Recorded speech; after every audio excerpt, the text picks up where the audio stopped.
you so much for having me. It's really lovely to be here, and I'm really excited to be able to have produced this book and have the show shown with you, Clark, and with Telematic Media Arts. So this is very exciting for me. Well, it's been great working with you. Yeah, thank you. Should we give like just a little brief overview of the book? What are you thinking? Well, do you want to begin with the book or do you want to begin with the show? I'd follow your lead. Yeah, maybe let's begin with the show. I mean, one thing that's sort of for people here watching, this show really has come out of the past like 8 years of research work I've been doing on digital harm inside of platforms and thinking of the design and the architecture of platforms and how that architecture affects how we build communities, relate to one another, and sort of what it means to be existing as a human on a global scale as well as a very local scale.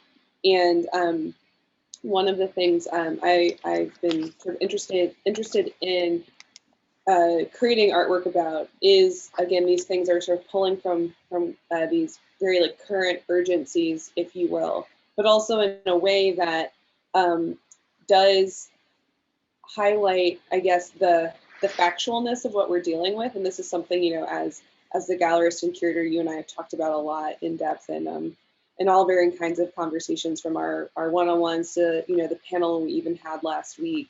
And one of the things that I've been doing over the years is, as a researcher, not only shaping my own research voice and writing voice, but also my voice as an artist, and how I sort of keep combining, sort of pushing together my two practices in a way.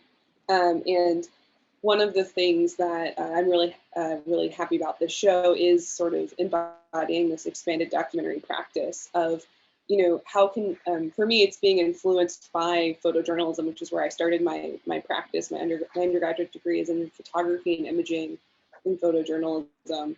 And using photojournalism as like a material, and journalism itself, from news broadcasts, tabloids to radio, etc., to how what is considered news now online, and using that as an aesthetic material, and also as an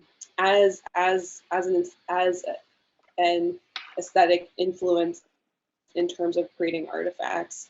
But for me, also, my work is very much sort of influenced by this idea of what does art look like, or what does technology-based art look like if it still has the same principles of photojournalism, but is not necessarily photojournalism. And I feel like this show is very much an embodiment of that question, of that sort of specific kind of constraint and guiding point. I'm interested in that formally, and I've been reflecting on what motivated you, how it is that you came to this practice in the first place in some ways. You know, last week talking to Chris Sciano, he Yeah. explained that his work on this material with Unicorn Riot developed as a journalist covering the Charlottesville white supremacist rallies, and recognizing that it was all planned in broad daylight on the internet. And suddenly his journalism becomes a study of the internet, and in a way, its very actual and material contribution to political events. Is there a story when you talk about like these 8 years or coming from photojournalism? Is there like a particular trajectory that leads you to work in this style? I mean, I've always been interested in communities and culture. So, as as a photographer, a lot of my work that I did in undergrad and prior to that was these very Barney influenced portraits of my family, but also documenting my family and my immediate community post Hurricane Katrina. And so it was trying to document something that felt almost impossible to document, which is the grief that you sort of go through as you rebuild post a disaster.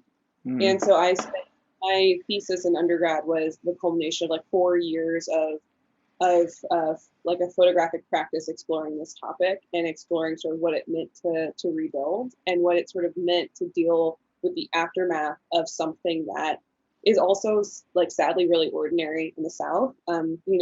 Hurricane seasons happen every year. It is a season. There are varying levels of devastating hurricanes and flooding. Um, and so, but it's also something of, her Hurricane Katrina was one of the largest like natural disasters in like U.S. history, and it obviously has so many different kinds of grief related to it. It changed people's lives in ways that we can't even really think about, and there are analogies to other events that are similar to Katrina, where like my family refers to Katrina almost as like a line in history, as like a before and an after, if you will. And I know that that's similar to other cities that have undergone other, traumatic events, be them not necessarily events of climate change, but of other things. Thinking of 9/11 in New York, for example. And that becomes this marker in time also for even as you move forward and beyond it, even if you aren't still directly affected by it, it still becomes a place of like, oh well, like when did X event happen? And then Katrina suddenly is this marker in time for you as an individual, right? It's like, oh, was it before or after the storm? Yeah, we do that with Um, earthquakes. exactly, yeah. And Yeah. so for me, that was my photographic exploration was sort of dealing with this idea. But I was always still really interested in um, like how do people sort of communicate and respond and build resiliency with each other. And one of the things I also had always wondered about was what would Katrina look like if Facebook had been more popular and if Twitter had been like actually in existence, because this was in 2005. And I've really wondered about that as we've seen events unfold and documented in real time on these platforms. And so for me, when I decided to get a master's at the Interactive Telecommunications program, I was really interested in the future of storytelling with photography. So thinking of how will technology affect photography, not just in how we take images, but in how we tell stories with still images. And so I was interested in moving beyond the interactive slideshow, but really thinking, well, what is this mode of storytelling? And then how does that affect research-based storytelling? How does that affect documentary? How does that affect also things that are, again, if we're looking at Tina Barney's work, fabricated but coming from reality, like images that are pulling from, almost like archetypal images that are pulling from research, but are at some point staged or reenactments, if you will. And so that was one of my impetuses to go to ITP. And another impetus was I really wanted to work with Clay Shirky. And I was just really interested in how different size communities will like how do you make products and things for them, how do you tell stories for them, how do you build things for people. And going to ITP, one of the things I also wanted to research was like, well, what are digital feminist convenings? And that immediately actually led me to looking at research, because a lot of online harassment, sorry, of looking at online harassment research, because a lot of um, like digital feminist protest is often in response to something that has happened, either an event of someone being targeted or victimized or killed, or like a specific event that's responding to something that has happened, often manifesting from misogyny and violence, right? And it's often like in reaction to something, or like to either a hyper specific event that has occurred, or in reaction to trying to protest like something like an aspect of the status quo. And so that very quickly kind of leads you to online harassment, because people will be Mm. targeted or those protesters will be targeted. And then that raises deeper questions of the design of these platforms. And when I say design, I don't just mean Right. graphic design or UX design.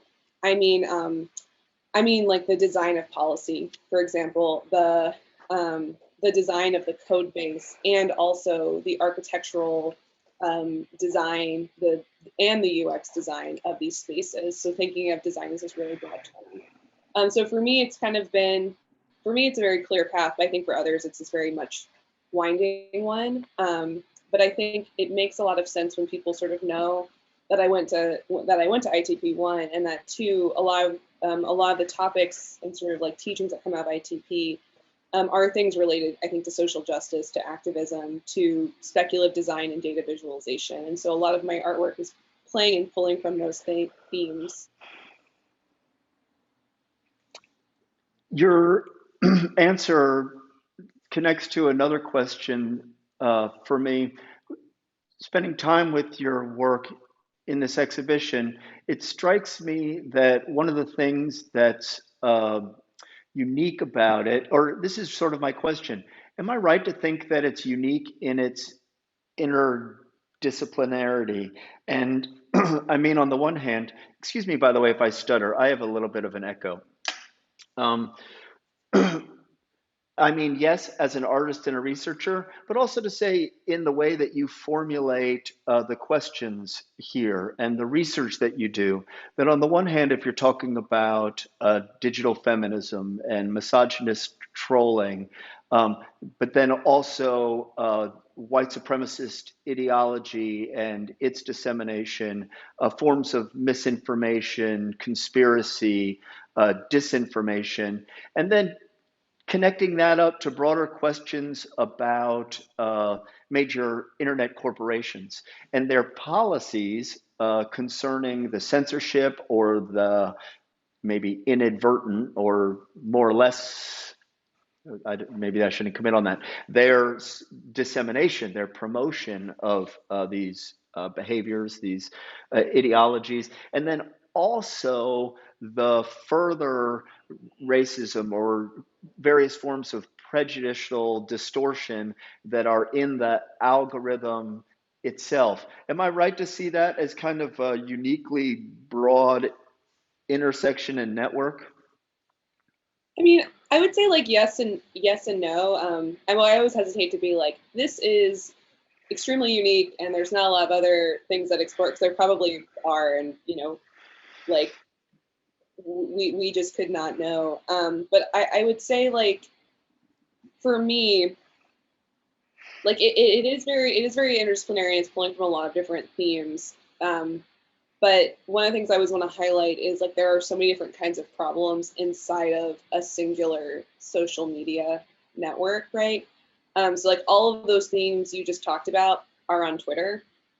They're also on Facebook. Like all of Mm. those problems, right? Like Twitter, everything you just said, like fulfills like and like Twitter checks all the boxes on that. So does TikTok, so does Instagram, so does Facebook, right? And then there are still so many more problems. And so I think for me, I'm really interested in like these platforms as things to critique, as things to study, and also in my human rights research, also as things to improve. Like my goal when I'm doing research, and this is also I think somewhat apparent in my art, but perhaps less hard to see, is like harm reduction and harm mitigation. And so when I'm doing research work, it's with the awareness that a lot of people use these platforms, and a lot of victims use these platforms. And part of my job is to make these experiences safer and better for those people, is to advocate for those experiences, right? To advocate for them. So I'm often not saying someone should like leave Facebook. I'm like, if this is where your community is and where you need to be, then like we need to make this as safe as possible for you. And so that's always kind of the line I'm trying to take. But I would, but then to do that, you have to consider all these points you just raised, right? So like harassment, uh, there are misinformation, disinformation campaigns related to harassment. There are problems of white supremacy, right? Like harassment is not just online gender-based violence. It can be so many different kinds of things. How does harassment occur? Algorithms and artificial intelligence are definitely a part of that. So are the like governance and policies of these platforms. So are problems around content moderation, right? So like all of these things like really do intersect through this lens of harassment. Even if that topic of harassment seems really narrow, it's actually pretty broad, right? The design of platforms also affects that as well. And so like I'm coming at it from this perspective and angle. I would say with this show, maybe what differs slightly from other shows out there is that it is different than like a purely documentary show, for example. So like I'm very much influenced by the work of forensic architecture, for example. But forensic architecture, I think when their work is installed, it's a case study, right, on a problem that they're looking at and researching and expanding through. And that is sort of different, I think, than some of these artifacts, right? And so what I was interested in is I've spent a lot of time talking to one of my really close friends, um, Naomi Frank, who's a really fantastic painter, and she and I have talked about sort of like what is the role of art in in looking at breaking news. And this is also something I've talked a lot about with my friend Nora Khan. And where does design and art sit within that?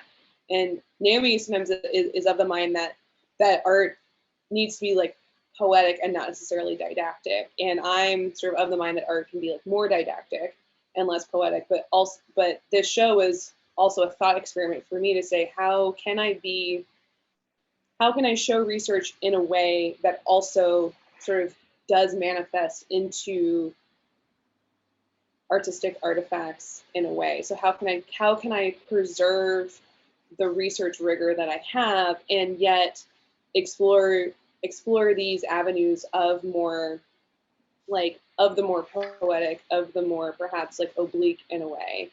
And I think perhaps that's what sets us a little bit apart than work that would be similar to it. But even in the show, we have things that feel, I think, very research based, like the creative archive I made with Unicorn Riot, for example. But one of the things for me that was a really important piece to include, primarily because I also think archives are extremely important and can be works of art, and just sort of the act of sort of preserving and showing information is really important. But that's something where, within the show, this was sort of like a constraint I gave myself, which is how can I hold on to a certain level of like, I don't want to say like research rigor or like factual rigor, but how can I sort of hold on to that in a way while also trying to explore these themes through like an arts mindset and not just like a research mindset. And some of that is there are like a lot of different topics that I've been interested in exploring through art and design. I think create these like these new imaginaries to reflect on the world, and also in a way can cause, I think, much deeper like rumination on the current urgencies of where we stand. And one of the things I was interested in exploring within that was these varying interlocking and intersecting, these sort of intersectional spaces of digital violence that people face. Violence does not happen in a vacuum, neither do the sort of individual slices of it. They are much more related, I think, than people realize. One of the sketches in the artist notebook is a like a series of interlocking circles with different kinds of harm. This This is the first show. this was like a Emily and I sat down one day. Emily is um, a data analyst and technologist and anti-fascist activist. And she was at Charlottesville during the rally when all this was unfolding, and has been very integral in reporting on different neo-Nazi happenings. And so, but she and I were talking about how there are these bigger circles of like anti-social justice, like right populism, anti-PC culture as these broader themes. And then within that, there are all these smaller, or not smaller, but all these like subcategories like anti-blackness, anti-indigenous sentiment, misogyny, transphobia, homophobia, ableism, xenophobia, anti-Semitism, Islamophobia. And sometimes these themes get presented almost in a pyramid of what's worse. And we were trying to present this more as like they're all actually, it's not an ordered list, it's not a hierarchy, they're all kind of related and intersecting under this umbrella of white supremacy, and that white supremacy incorporates and includes all of these themes, that white supremacy is not separate from these themes. So someone engaging in transphobia, we can say that that's a form of white supremacy, for example. And so like these sketches are things I make for myself as a form of pathfinding and wayfinding in the research that I do.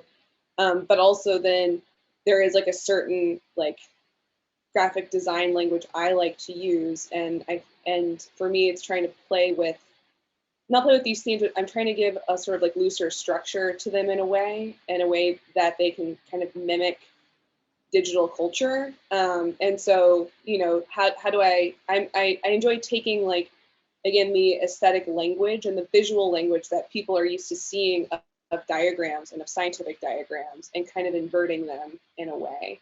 Um, but then I have a very specific constraint of like, I'm drawing these things from like research that I'm seeing. And so the constraint here is also like, these are often things I will show other hate speech researchers, and I will ask like, how off do you think I am? So like these are very much open to feedback, whereas I think in a way perhaps other artists that are dealing with like memes or the internet culture perhaps are not necessarily like soliciting feedback from internet researchers, and I very much want this work to sort of stand in both fields at the same time. I don't want to present something that could potentially miss someone. That one of the things that I think is interesting is the relief that your practice casts to the divisions of specializations and expertise otherwise, and what gets veiled in that process insofar as we study sort of the effects of the algorithm on one hand over here and like the dissemination of white supremacist ideology over here, as if these aren't part of a common culture, even if it's not clear exactly how they go together. Totally. I mean, I think for me that's one. I think that's one of the things that that this work is trying to bring up, and in a way, it's also um, trying to get those with power, like mainly white people, to really reflect on this kind of harm. That this harm is here. That there's a lot of complicity within it. There's a lot of complicity within the technology sector, but also just generally in society. And so these are our themes. I mean, I like to make perhaps not very comfortable work. Oh, Um, I'm sure, as that's you know, true. um, but it's also something too where I think like that is also the role of the artist is to sort of is to um, is to Discomfort. respond. Yeah, it is to respond to and try to like make sense or um, have a reaction to where we are. And that is like this is the work that I happen to respond to. Yeah. Um, because it speaks to my own sort of interests and also how I've been sharing the show with other people. I'm interested in that division that you set up in the conversation with your friend about the relationship between, say, the poetic and the didactic, and sort of what it means to be presenting research as art and so forth. And I have to say that I would understand the situation of this work, or I've come to understand it a little bit differently than that. And I don't particularly see your practice as a poetizing. In fact, Yeah. the subject matter is so horrible that it would be inappropriate to poetize, really. And instead, I think that it intersects with art, uh, say, on the one hand, in terms of a kind of modernist critical self reflection on the power and the authority of images, and then the point where that critical reflection intersects with kind of anti aesthetic practices that Yeah. throw off the conventions of art and instead engage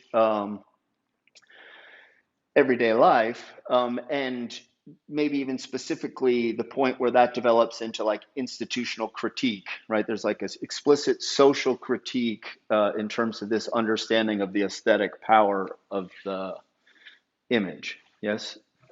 I mean, I think perhaps like poetizes is the wrong word, but I guess there's like a kind of abstraction I think that art sometimes creates in terms of a conversation where it leaves room for the personal interpretation of the audience member.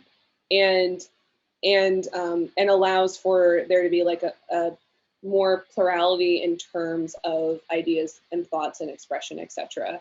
Um, but yeah, I mean, like for me, it's something that I was interested in in I guess exploring, which is how do you have a different kind of conversation? Art is that mechanism, and so within that, how can I remove like some of the output constraints of what research is, which often is a Got it. paper or it can be an educational lecture Yeah. or a workshop, and instead think of, well, what's something that also could be representational years from now, but still also speak to this moment. And so that was kind of the constraint that I sort of gave myself. And then on top of, okay, but I actually have to make sure that this is factual. So like everything that I'm Right. doing, I need to be like I need to stand behind like a methodology that like I would tell other researchers about, right? And so that like these I like giving myself constraints like that in terms of my work, but it was also something of like that was kind of the goal as well, which was how do I offer spaces for me to reflect on these topics. And so some of this in fact is that it's like my sort of hand and voice as the artist of reflecting to these things, and then other pieces like within the terms and conditions behind you are very, I would say, much more um, like are much more like guided by aesthetic choices that like reflect the medium of what it was exploring and looking at, of which that is, you know, all different kinds of harm that fit into the terms of service of YouTube and also break the terms of service. And it is this mediation, like, well, what is the harm that's allowed to exist online? And then the layering of the videos has all these dual meanings to me, but I think to an audience member probably also kind of reflects the noise, if you will, of YouTube, and also then serves as this kind of time capsule of like what did media look like, you know, in this time period that I captured the media in, for example, because there are very specific, you know, aesthetic framings and choices that the creators who made these videos, like they made those choices, right? And they're representational of their perceived audience taste levels of, you know, a variety of different kinds of media culture and pop culture. And so you know, on a meta level, and this is explained in the book a little bit, is the choice of layering them was also a way to not platform some of the harmful individuals, but still show what they had created. And so I didn't want it to look like that I supported those individuals. I also didn't want to necessarily drive more traffic to their pages either. And so this was this constraint of how can I show what's there but also not necessarily platform what's there. And then the line kind of came together within that of just me sort of playing around with how would I install this? How do I want people to understand it or engage with it? And so that it and then the outcome ended up being something I then aesthetically was still very drawn to. Yes, that's a nice elaboration to think about the aesthetic as that point where you're presenting this material, but you are inviting a more open-ended response. And indeed, there's this piece has got a very powerful physical, you know, affective dimension to it, and it's polyvalent, right? It's got a lot of different layers, even if sort of behind it, there's also, like you're saying, you're kind of true to the point that you're making at the level of research and providing evidence of the policies. I'm inclined Totally. And to then show that. Can we share that? yeah, Would like to turn up the sound too, because actually it's an important soundtrack to the show. sort of gave it like a little bit of a background on this on this project. But so from I want to say it was like January I think it was January 1st when I started it, and then it wrapped up, or rather so I started January 1st when I started like deciding to look through these videos, January 1st, 2021.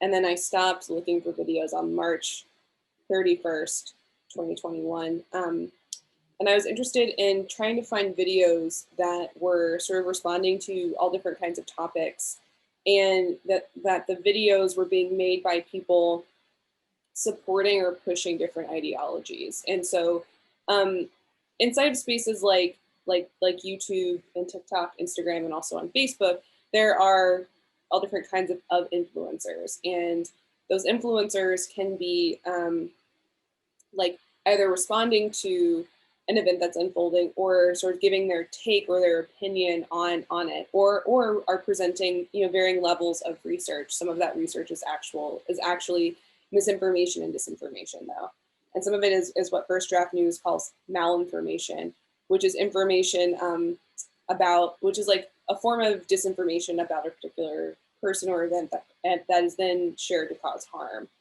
And so I was interested in looking at content on YouTube that was sort of in this similar vein. And one of the things that's actually interesting and needs to be sort of pointed out about YouTube is that there are a lot of politicians that have YouTube channels where they like directly speak to their followers and their constituents.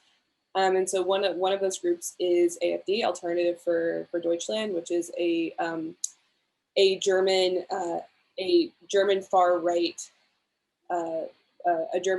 political party, which some of them are elected and hold seats in the Bundestag in Germany. They're very anti-immigration. They're very, very anti-Islam, and they also engage in COVID misinformation, disinformation. But then there are also people that sort of create these style talk shows, and then the aesthetic of those actually sort of mimic broadcast news. So like the style that we see of broadcast news, where someone's sitting at a desk, they have a logo behind them, they have specific mics that then have a logo on top of them. And so this kind of these specific visual cues you see referenced inside of YouTube channels. And so there are these YouTube channels that look like varying forms of broadcast news, and they are pushing different kinds of misinformation and disinformation within that. And so I was interested in trying to find these different kinds of topics. And the goal here again was to select videos that were engaging in misinformation, disinformation, and in a way that felt and in a way that I don't want to say felt authentic, but it in a way that felt like in a way that felt like the video creators were actually like pushing those ideas, that they weren't introducing skepticism, or they weren't like unpacking them, or they weren't. So in some cases, someone will say like, yesterday an event happened and I'm going to sit down and explain the event to you, and they can be talking about how a misinformation event happened. So instead, I was interested in people actually creating and spreading misinformation or from the ground up. Yeah, or creating and spreading harmful ideas. And so there's 9 categories. One of the categories is TERFs and transphobia. And so that's people recording videos around how they feel like trans people really shouldn't exist, their own theories on how people become trans, their own theories on what's called gender criticism, that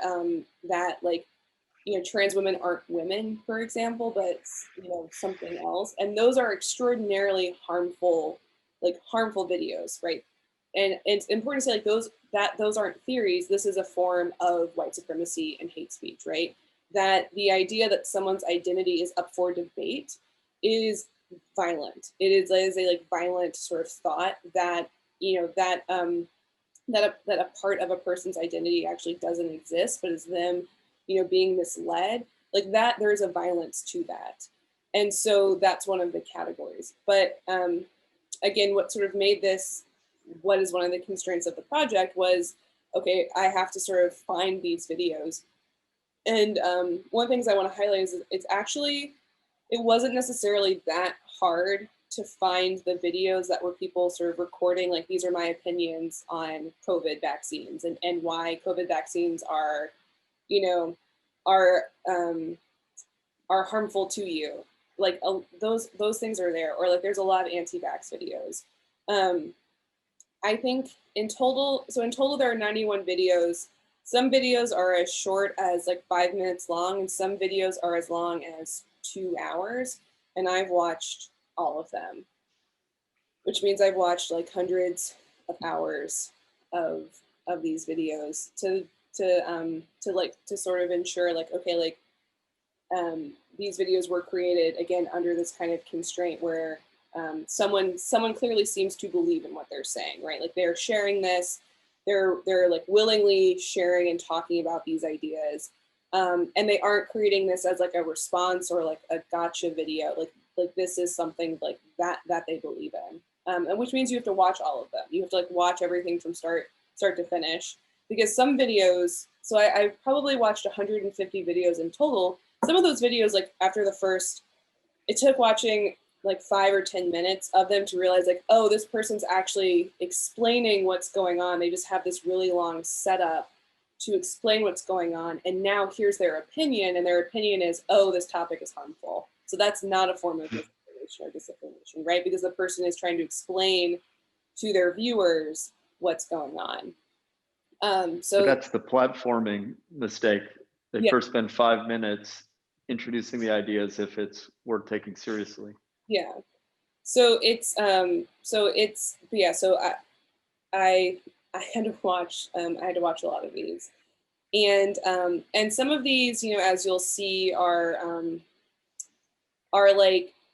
uh, like one of the videos that's up right now is one of the politicians of AFD like speaking in the Bundestag. One of the reasons I included that is he's actually engaging in um, COVID misinformation rhetoric. And so he's like championing on the floor.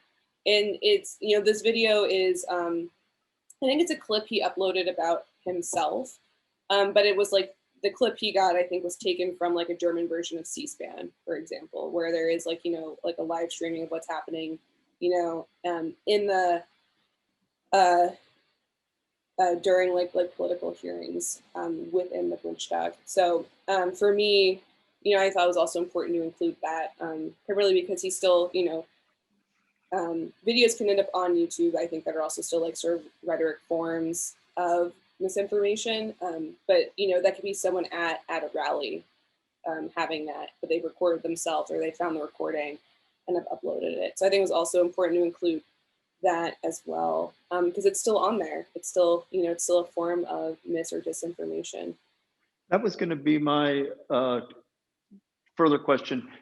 There's also an aspect of this where you're essentially calling attention to the policies and the ways in which these are ostensibly flagged and yet are still streaming, or would you clarify that? Yeah, I mean, some of these. So I think one of the things I want to highlight is I don't necessarily believe we should live in a world where um, I don't believe in a world that is full of like that that goes to like one end, goes to like an extreme of where we are now, but in the opposite direction of so many things are taken down. But and that was kind of that's sort of the tension that I wanted to highlight with this piece, which is like, who decides what is harmful? And some things actually do, I think, need to stay online. One, in a human rights context, when certain videos are or posts or tags are taken down, those things serve as evidence in like human rights trials. They also serve as evidence or existence that something happened. And so some things that go online, like, we actually, if they are taken down, the platforms need to hold on to those videos and release them to like investigators, for example, or to like international human rights courts, right? um, but I think in this case, I'm interested in that tension of like, well, who decides what is harmful and how does content get to stay online and why and how? And so one of the things I did right before this was installed was I went through, because I saved all of the links, and I went and looked at what was taken down. And I think out of 91 videos, 8 or 9 videos were taken down. Some of these videos have been online since 2012. Um, and so the majority of videos that were taken down were anti-vaccine videos. But a well-known white supremacist in the UK, his videos had been online for 4 years, and finally his account was taken down. But when I first grabbed his videos in January, and then I went back again in February and looked, his stuff was still online. And some of those videos were as old as 2016. And so one of the things I kind of want to point out and highlight is that, this project, an idea, Clark and I had talked about was having sort of vinyl installed on the side that described the individual categories and like the videos there. And maybe like in a future iteration or showing of this project, it would be really great to like go back and keep checking of which videos are stay online and how are they taken down. Because I think then that becomes a living testament to how YouTube thinks about content, how they respond to varying levels of harm, and what is the harm that they either prioritize or understand the best. And in this case, it sort of seems to be more specific anti-vaccine. So there is still COVID misinformation, disinformation that's online, but they do remove or like try to slow down people looking at things like 5G conspiracy theories. When I started this project, I was looking for 5G and COVID vaccine conspiracy theories, and that was actually pretty hard to find on YouTube because they responded so quickly to that. But some of the more like general misinformation that I think is seen as like softer, which is either questioning or it's like not as it's talking about not wearing masks, for example, even though those are things we know is wrong. It is not necessarily either the person that has posted the video either has so few followers or they're so sort of soft and like how they're presenting their opinion, be it maybe it's not so deeply engaging in rhetoric. Maybe it's sort of saying like, I personally don't want to wear a mask, or you know but then there are like the anti-vaccine videos, at least the videos I know have been taken down, were by people who call themselves doctors, who were in scrubs, who were talking about why vaccines are bad, but we're giving very specific facts, quote unquote, as to why vaccines are bad. And those facts, those clear statements could be refuted. And so that could be one of the reasons it was taken down, is it was very easy for YouTube to say, like, this is why, like what this person is saying, here's how it's directly harmful, and here's how it's been proven to be also wrong. Like we can see more clearly how to remove this versus someone saying, I don't want to wear a mask, or here's why I think masks are harmful. But also in some other cases, YouTube, I think, has a harder time, and this is true of most platforms, if content is not in English, and it's from like another, in some cases, depending upon what language it's in, they won't take it down. So I've seen Bill Gates conspiracy theories that are in Serbian, and those videos have persisted online for years. Or some videos in German stay online, right? And part of that could be, perhaps even if they are flagged, maybe the content moderators don't speak German or they don't speak Serbian, and so it's hard for them to then actually like look at and listen to the content, for example. Yeah. So those are some of all the questions. I don't know. I'm like that are all. I mean, these are some of the things that are all in the project that I don't think. I don't. I think it's interesting and important to me as the artist, but I think a user, or not user, I think an audience member can still sort of respond to the piece without necessarily knowing all of that nuance. But I do think that nuance is important. But again, it's this kind of line of like, um, like should someone know when an aspect of this like Serbian Bill Gates conspiracy video is popping up? They don't necessarily need to see that, but it is there in here. Yeah. So these are a lot of the I guess interesting tensions I've been playing with and thinking about personally as an artist. Yeah. Well, I would say too that actually is in the presentation of the piece, insofar as we do have that catalog of the sources and whether or not they're have been taken down or not. So you call the audience's attention to that question, and immediately, in hearing you unpack it further, it makes clear the politics of it, that they would prioritize. You know, that they do have priorities, and if you've got whether it's President Trump, but if you've got white supremacist ideologues and you're taking down anti-vaxxers, that's a political choice. It's a priority. On the other hand, it clearly it's a difficult question in the age of Fox News and Tucker Carlson, like how you identify the hate speech or assert the authority to um, you know, discount it because it's got the one of the largest, and you know it's widespread in its pretense to authority. An aspect of your practice that we haven't talked about, an aspect of this show, is its um, collaboration. And though this is very much a solo show, other people's work is evident all over the place and celebrated and included and championed. Yes. Yes, definitely. So this right here is Discord Leaks archive, and it's exploring two specific neo-Nazi and white supremacist servers we uncovered. So I volunteer and do some work with Unicorn Riot and the Discord Leaks, um, and so um, we And built. this is accessible through the exhibition page too, if anybody wants to check it out as you talk.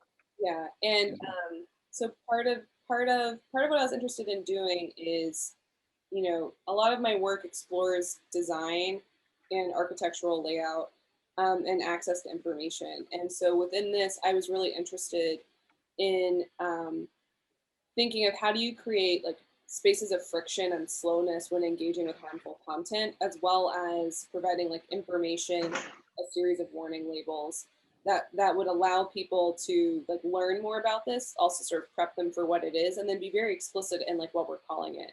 And so everything here was like a very intentional choice. It takes a second to click through everything. You can't immediately go to the archive. You have to look through these things first. Even when you click like take me to the archive, it like purposely takes 5 seconds or a few seconds to load. It says loading in 5, 4, 3, 2, 1.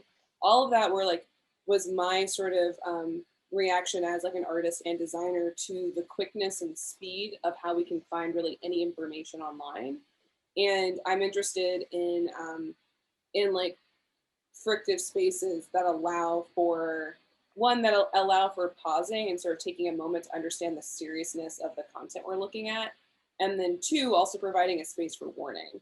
And so that's something I've thought a lot about, in terms as how Facebook, YouTube, Instagram, and Twitter have been adding warning labels around things like COVID misinformation, and these really soft labels, and then also have been, they themselves as platforms, um, they try out different things that we occasionally see, of either slowing down access to content or hiding things behind some interstitials. And so this was also kind of my reaction to that.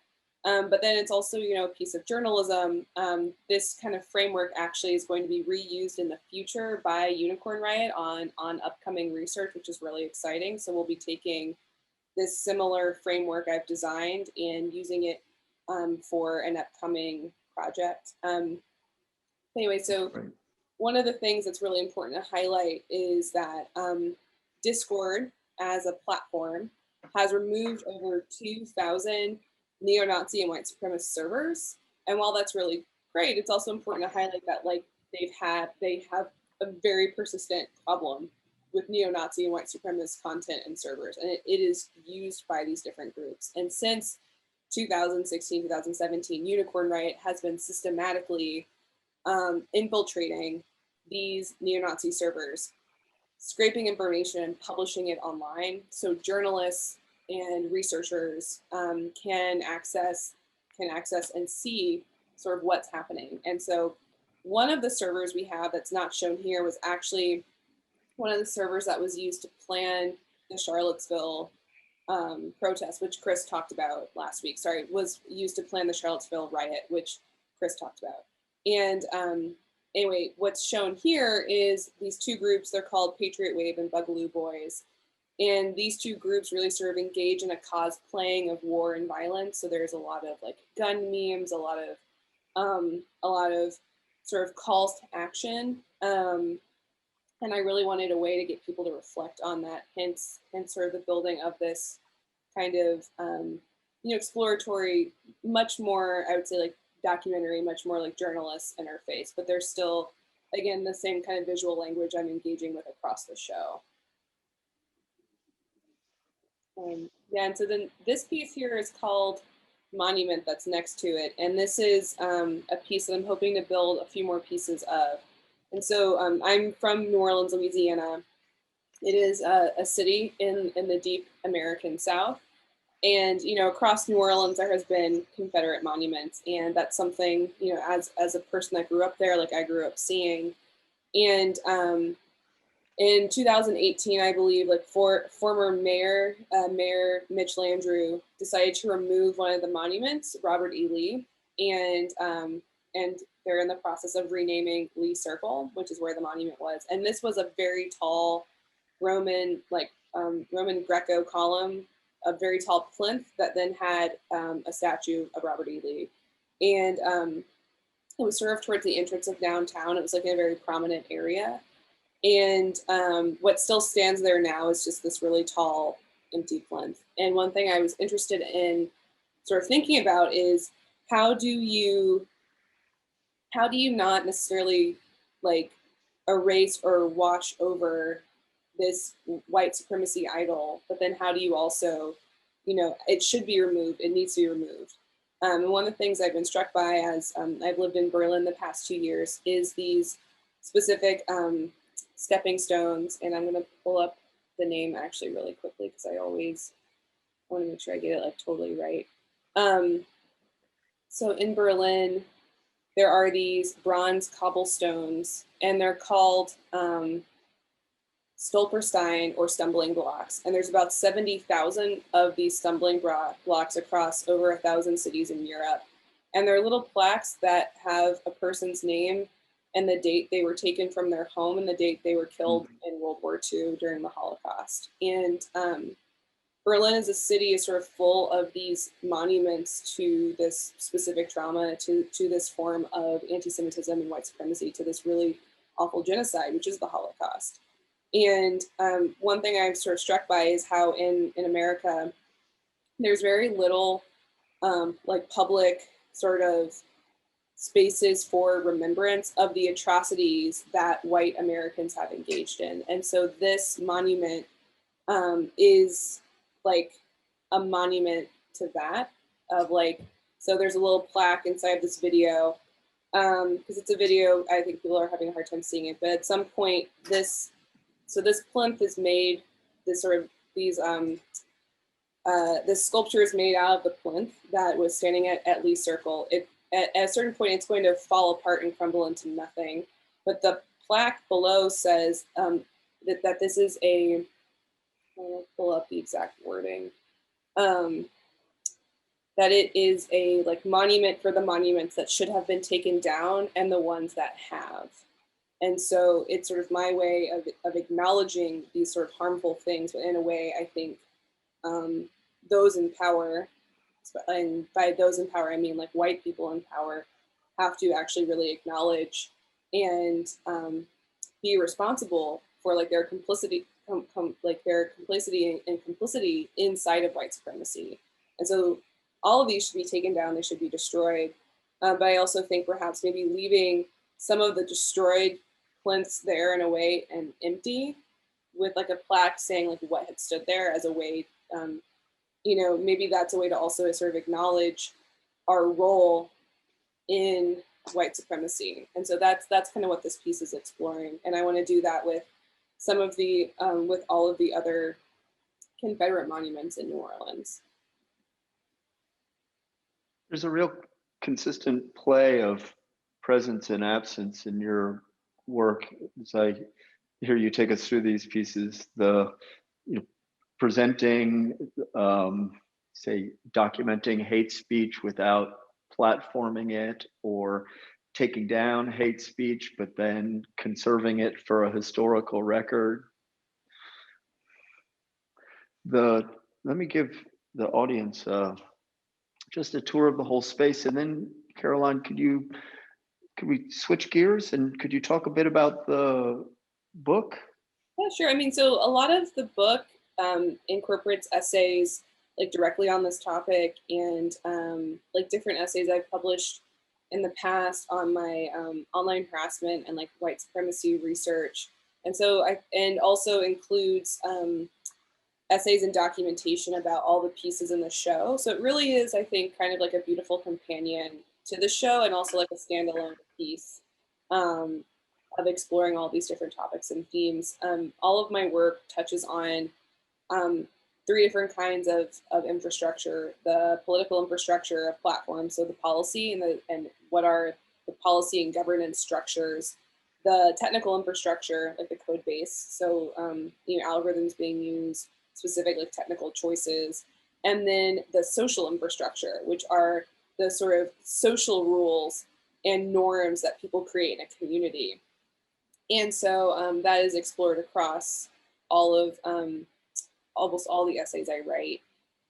There's one like really personal essay. Well, it's not so personal, but it's an essay I wrote that then turned into a personal essay that was responding to like Reddit as a platform, and the Game Stonks meme that came out earlier this year. And part of it's Can you also, share some pages? yeah, sure. And for the audience, uh, I'm pleased to say that Caroline's book, Architectures of Violence, is available to order on our website. There's now a publications page, and we're offering it for $20.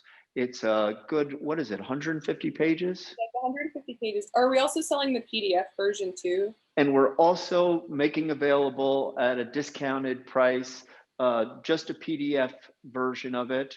But the physical book also comes with the PDF, and the PDF has hot links, right, Caroline? Yeah, it does. So like if you go up to, let me see. So I think if you click on, yeah, so if you go, so as you download the book, so like the physical book is in red and the PDF is in blue. And then so right now I'm in the PDF. So if you click on like let's go to like GameStop and GameStonks. If you click on that in like the table of chapters, it'll take you right to there.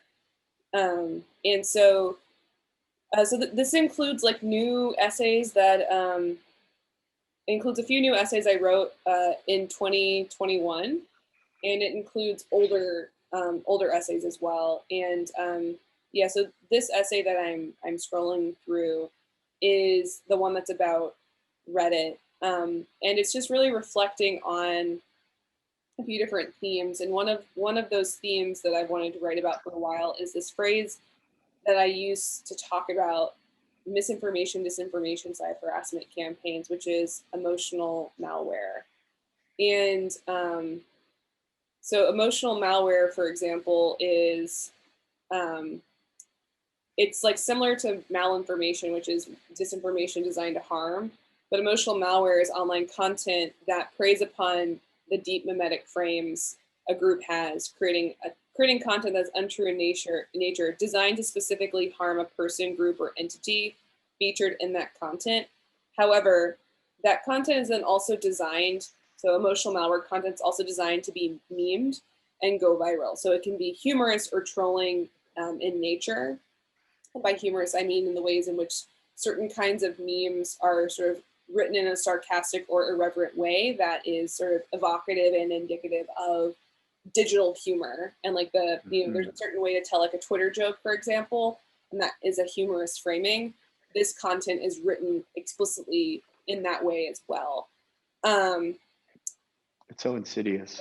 And so, like propaganda, this content hits upon the sharer's emotions, or this phrase called deep mimetic frames, which was coined by Whitney Phillips and Ryan Milner to talk about how people relate to content, that it like hits on an emotional level with them.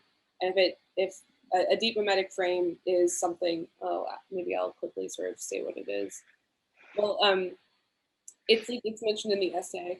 But anyway, because it hits on that deep mimetic frame, like malware, it spreads quickly like a contagious pathos. At a certain point, those sharing it believe it to be true misinformation, while those originally sharing it wanted it to spread under false content, which is disinformation. However, unlike malinformation, this information is created, planned, and executed to be inherently false and to be shared. So in nature, um, so like yeah, it creates maximum harm. So it's like another level above malinformation, and then it's then also potentially misunderstood by some people sharing it as true information, or what we can think of as information representative of truth. So some memes, for example, maybe are not not showing a specific like statistic or fact, if you will, but we view them as like representational of something we think is true, right? So like a joke can do that, for example. And so this is sort of hitting on this very specific thing. And then I give two examples from Gamergate that you can read about in the book that then sort of, I think by giving those examples, it explains further what is emotional malware. And this essay for me, was ended up being a little bit more personal because I really talk about the harassment I've faced online, but I have faced a lot of varying levels of harassment, like um, and a lot of it was from Gamergate, and some of it is just I face even some harassment now just by being a woman on the internet. But yeah, I encourage y'all to sort of read it and buy buy the book, especially I mean if you're interested in these sort of topics. Um, there are just so many different essays here that sort of go into it. And this one in particular talks about trolling, the design of harm, and how the like community design of platforms plays into that, and how this kind of manifests as harm. And then we have some really amazing interviews. So like we interviewed Emily Gorachinsky, for example, about her work, about how she uses the internet, Google search, and open source investigation tools um, to investigate claims or investigate people and like far right figures, etc. And so she walks through her practice, which I think is really really great. One of the interviews I'm also really proud of is when I was initially doing research for, oh, sorry, this is an essay particularly about within the terms and conditions. So you can read my methodology, you can read like how I structured the project and just sort of my takeaways on YouTube. And so one of the things I actually like a lot about the book is, you know, I wrote all of these essays um, as essays, as research essays. However, in some cases, like Turtles All the Way Down, which is about within the terms and conditions, I also get to situate my art in the essay as well, which is something I very rarely get to do. But what I mean is like the construction of the essay is also sort of explaining how misinformation persists on YouTube, for example, and what are the different kinds of harm that already exists on YouTube, and what are some of the reasons for that. And so that's why I think it's actually like a pretty fantastic companion to the show, because there's all this other information in it. And that's one of the things I thought a lot about, which is like, how do I show or sort of show all the research behind something? And that's when Clark and I had this idea of like, well, what if there was a book? And so, I think this book came together in about like 3 or 4 months.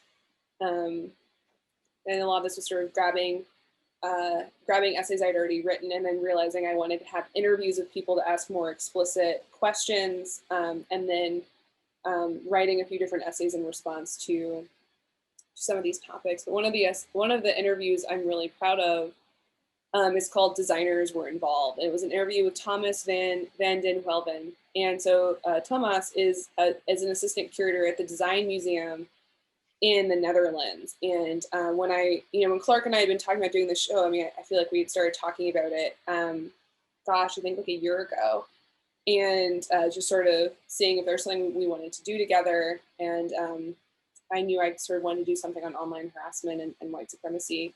And so as I was just sort of researching and thinking, what could this be? What's the future of it? I saw that the Design Museum in the Netherlands, Design Museum Den Bosch, actually had done a exhibition about the Third Reich. And so I approached Thomas, and I just had so many questions. One of like, how did you put this together? How did you ensure that it was like respectful to people? One thing to highlight for viewers, some of you are based in the US or are based across the world, there are very specific hate speech laws in Europe post World War II. There are like laws against anti-Semitism and how National Socialists and like Nazi symbols are portrayed.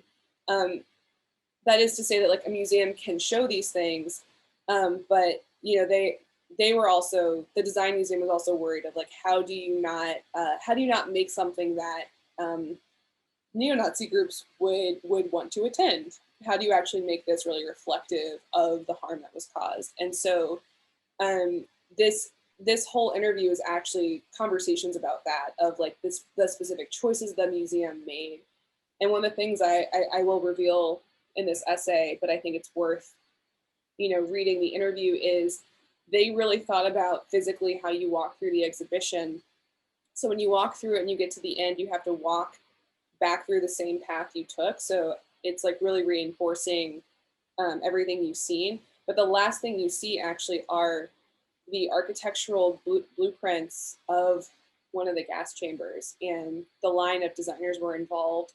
That's something Thomas said in this interview, which was they really wanted to emphasize that designers were involved in every part of the Third Reich, from selecting the typography to printing flags and posters, all the way to architects designing what the gas chambers would be, and then people had to build those. And so that's something that I guess I had known intellectually, but I didn't really think about that until he actually explicitly said it, which was like, oh, right, like a light bulb went off. Of course, people were involved in every part of this. And that is something I think a lot about with the YouTube content, for example, that, leading up to the show, I did an interview with Eric Salvaggio in Cybernetic Forests on this really lovely newsletter. And, I think about that now with things like the KKK, for example. They have uniforms, they have emblems. That means that they probably, they have someone fabricate that stuff for them. That means someone is sewing their costumes.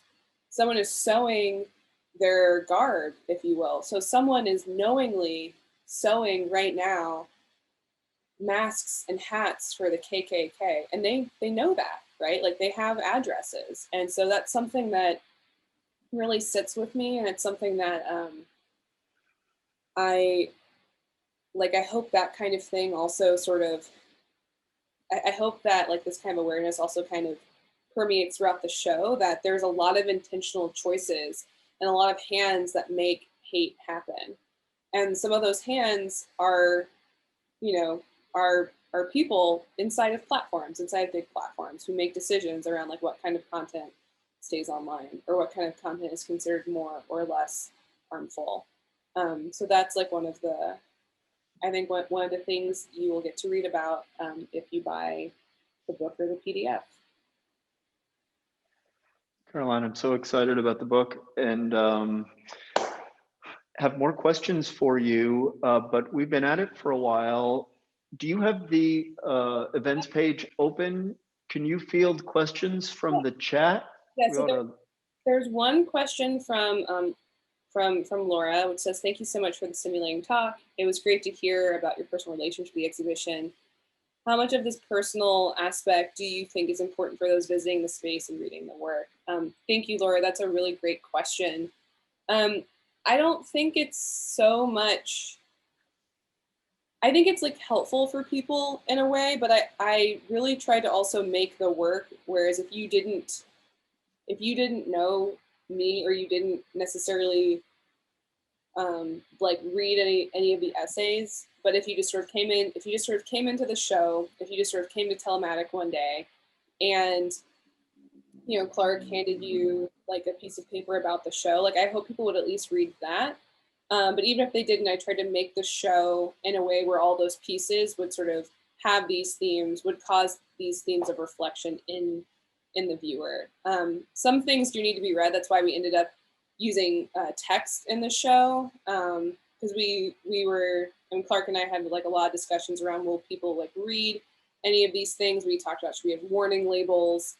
And so, we I think we decided, like, if people came in, we could just sort of flag it for them that there's some intense content in the show. But then also we decided we made this decision of, well, like, um, let's print some of the text that is in some of the writings, like name it for what it is, white supremacy. Like, let's be a little direct there, just because some of this is very violent content, and we want to just actually have there be a form of a trigger warning.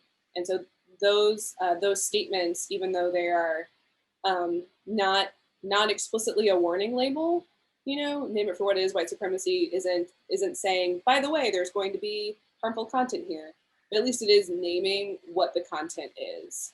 And so that was kind Yeah. of our way of trying to flag that for viewers. If I can add Yeah. on the question about how much sort of text, there's a fair amount of text in the show. And I showed before, we essentially have sort of a research center here. I can switch, and where we've included a collection of other articles that Caroline put together, and these are also available online as a source of, oh shoot, I think I just lost that camera. I'm gonna forget that. But that there